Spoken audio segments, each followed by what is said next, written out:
Первое – это то, как Кейси изначально оказался в лесу. Мальчик играл на заднем дворе дома своей бабушки в городке Эрнул. Он был в легкой куртке и неутепленных штанишках. Странно то, что родители начали беспокоиться о ребенке только тогда, когда поняли, что его нет в поле зрения более 2 часов. Спохватившись, они сообщили в полицию о пропаже. На поиски малыша бросили все силы.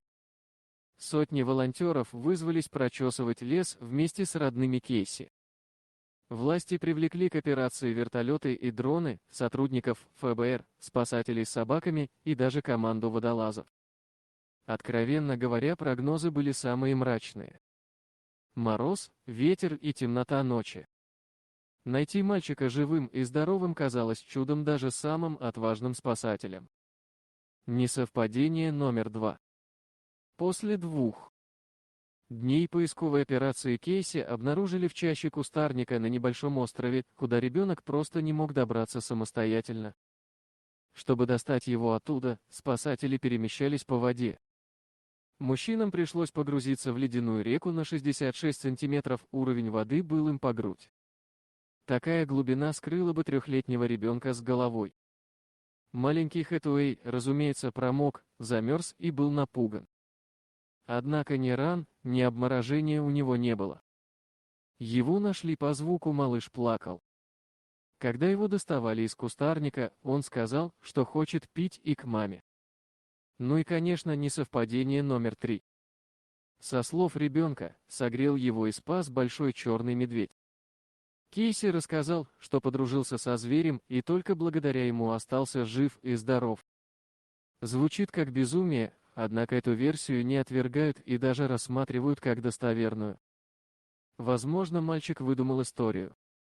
Особенно учитывая тот факт, что его любимый мультик российский «Маша и медведь». А возможно и нет. В лесах Северной Каролины медведей больше, чем где-либо в США. Известно, что они редко нападают на людей, чаще стараются избегать с ними встреч вовсе. Барибалы, именно эта порода наиболее распространена в штате, довольно пугливые и миролюбивые.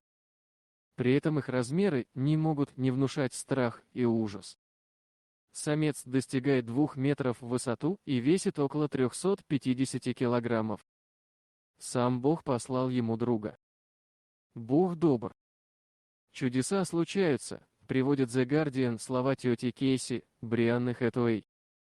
Женщина уверена, что слова племянника правда. Шериф округа Крейвен, где потерялся Кейси Хэтэуэй, Чип Хьюз заявил, что не рассматривает криминальный подтекст в исчезновении ребенка. В 1996 году случай с 3-летним мальчиком и гориллой по кличке Бенти Джуа облетел весь мир. Ребенок упал в вольер с 5-метровой высоты. Такого в Брукфилдском зоопарке не было никогда. От сильного удара головой малыш потерял сознание и оказался прямо в самом центре жилища огромной обезьяны. Спасатели подоспели не сразу, и Бенти ничего не оставалось, кроме как взять ситуацию под собственный контроль. Зверь поднял ребенка и, аккуратно покачивая, принес его прямо к двери вольера.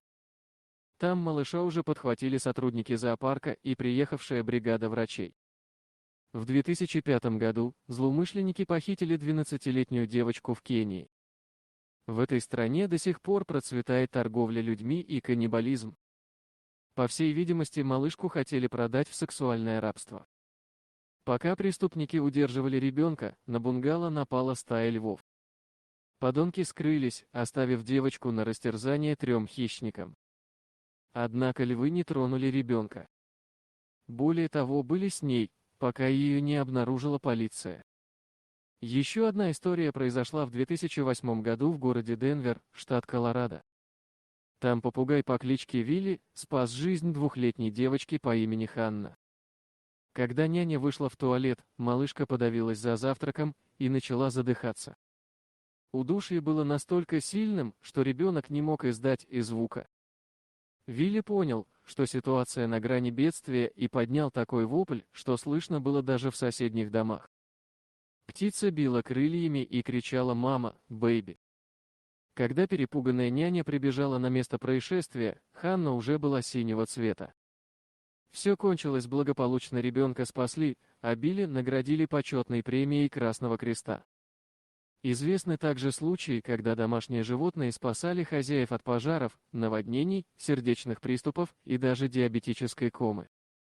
И, конечно, люди сильно заблуждаются, полагая, что братья наши меньше интересуются только своевременной едой, прогулками и теплым ковриком для сна. Дорогие друзья, если вам понравилось видео, поставьте лайк, а также подписывайтесь на канал, где найдете еще много интересного.